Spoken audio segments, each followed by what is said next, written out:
क्या आपने कभी डेविड कोलमैन हेटली का नाम सुना है या फिर फर्स्ट वर्ल्ड इमिग्रेशन सर्विसेज का? हम सभी जानते हैं कि 26/11/2008 की शाम जैसे ही ढली, अपने साथ आतंक की एक ऐसी काली रात लाई जिसे आज भी याद करके रूह कांप जाती है। इस रात अचानक 10 आतंकवादियों का एक समूह पूरे मुंबई शहर में अंधाधुंध गोली चलाने लगता है। आखिर ये लोग थे कौन? इस हमले का मास्टरमाइंड था कौन? उसका मकसद क्या था? कैसे इन लोगों ने भारत और भारत के बाहर 26/11 मुंबई अटैक की पूरी प्लानिंग की?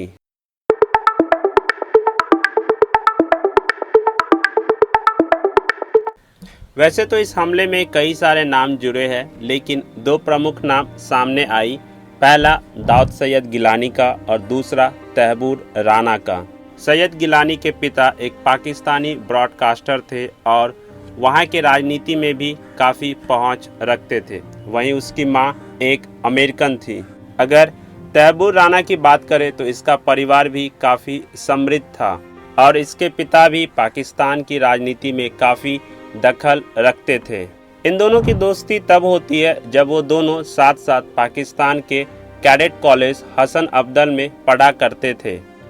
ये कॉलेज बेसिकली एक मिलिट्री कॉलेज था जहां पाकिस्तानी सेना, पॉलिटिशियन और बड़े बड़े बिजनेसमैन के बच्चे यहां पढ़ा करते थे। पढ़ाई खत्म होने के बाद तैमूर राना पाकिस्तानी सेना में डॉक्टर बन गया, लेकिन कुछ ही सालों बाद किसी कारणों के वजह से उसे इस पोस्ट से हटा दिया जाता है। इसके बाद वो कनाडा चला जाता है और वो फर्स्ट वर्ल्ड इमिग्रेशन सर्विसेज नाम का एक बिजनेस शुरू किया। अभी जो मैंने आपको ये नाम बताया है फर्स्ट वर्ल्ड इमिग्रेशन सर्विसेज, इसका नाम आप जरूर याद रखिएगा। आगे आपको पता चलेगा इसका क्या रोल था 26/11 अटैक में। वहीं सैयद गिलानी, जिसके पिता पाकिस्तानी और मां अमेरिकन थी, दोनों के बीच में कुछ ही सालों बाद तलाक हो जाता है।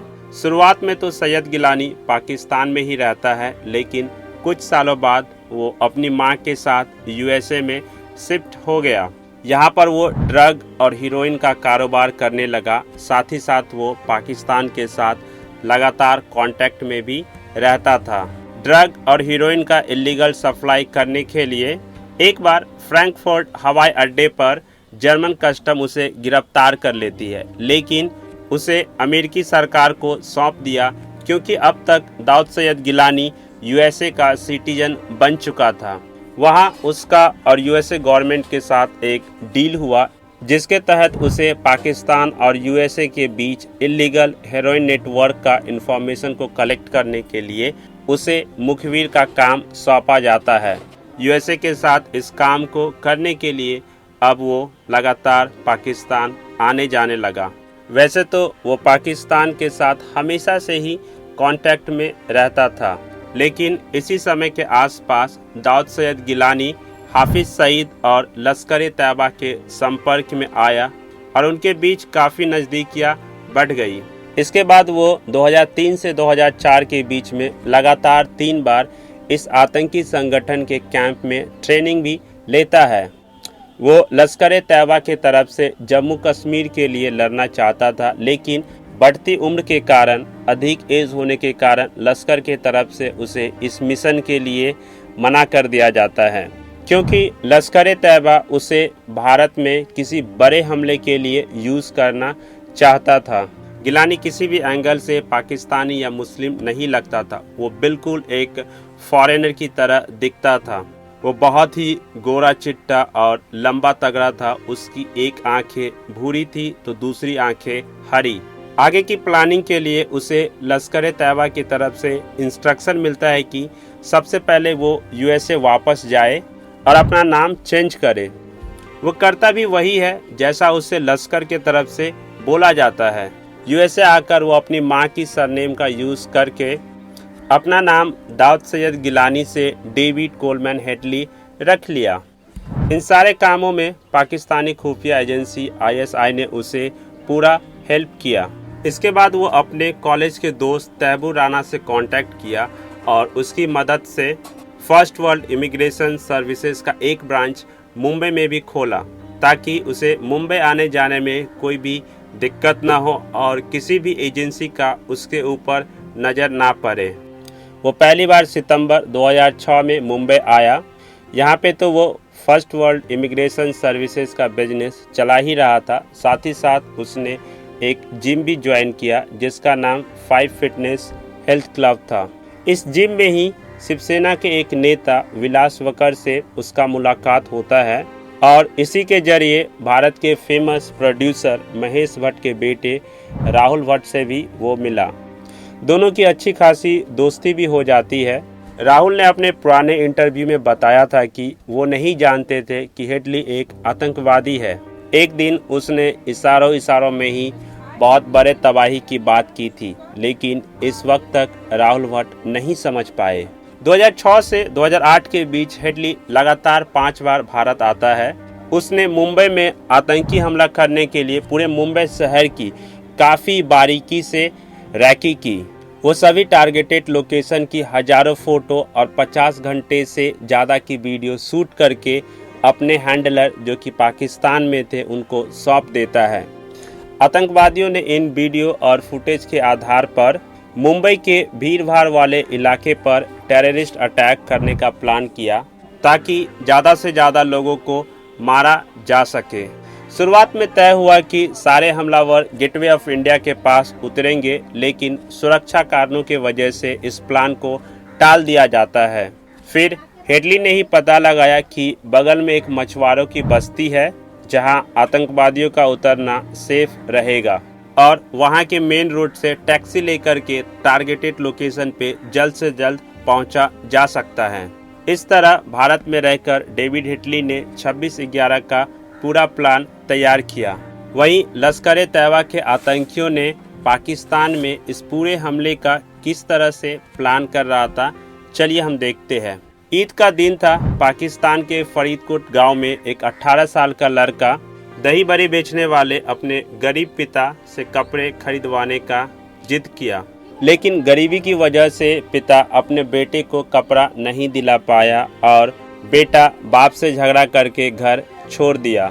घर छोड़ने के बाद काम करना सही नहीं लगा तो पेट भरने के लिए चोरी चकारी लूटपाट शुरू कर देता है। ये छोटे मोटे अपराध का काम लगभग 2 सालों तक करता रहता है। फिर एक दिन 2007 में अपने दोस्त के साथ नए हथियार खरीदने रावलपिंडी जाता है। इस दौरान उस लड़के की मुलाकात जमात-उद दावा के लोगों से हुई और इसके बाद वो लड़का आतंकी संगठन लश्कर ए तैयबा में वो शामिल हो जाता है। ये लड़का कोई और नहीं बल्कि वही है जिसे आज सारी दुनिया अजमल आमिर कसाब के नाम से जानते हैं। एक थ्योरी और भी चलती है कि कसाब के बाप ने ही उसे पैसों और गरीबी की लालच में लश्कर ए तैयबा को सौंप दिया। मुंबई पर 26 अटैक करने के लिए इस आतंकी संगठन ने इसी तरह के टोटल 24 लड़कों को ढूंढा जो कम पढ़े लिखे हो, बेरोजगार हो, जिसे पैसों की ज़रूरत हो ताकि इन सभी का आसानी से ब्रेन वॉश किया जा सके। इन सभी लड़कों को टोटल 5 मॉड्यूल में ट्रेनिंग कराया गया। सबसे पहले दौराए सूफा, जिसमें 21 दिनों तक इन सारे लड़के को लाहौर के नज़दीक मुरीद के ट्रेनिंग कैंप में धार्मिक शिक्षा के नाम पे मुस्लिम कट्टरता का पाठ पढ़ाया गया। दूसरा मॉड्यूल भी 21 दिनों तक चला जिसका नाम दौराए आम था। यह ट्रेनिंग पाक अधिकृत कश्मीर के मुजफ्फराबाद में हुआ जिसमें हथियार चलाने का ट्रेनिंग दिया गया था। फिर इसके बाद इन सभी को दौराए खास नाम का एक मॉड्यूल कराया जाता है। आतंकवादियों का ये ट्रेनिंग भी मुजफ्फराबाद में हुआ जो तकरीबन 3 महीने तक चला। इस ट्रेनिंग में असॉल्ट राइफलों को खोलना और जोड़ना, मैप, कंपास, जीपीएस और गुरिल्ला अटैक का ट्रेनिंग भी दिया गया। साथ ही साथ इन सभी को यह भी सिखाया जाता है कि कैसे बिना खाना पानी के 55 घंटे से अधिक समय तक जिंदा रहा जा सके।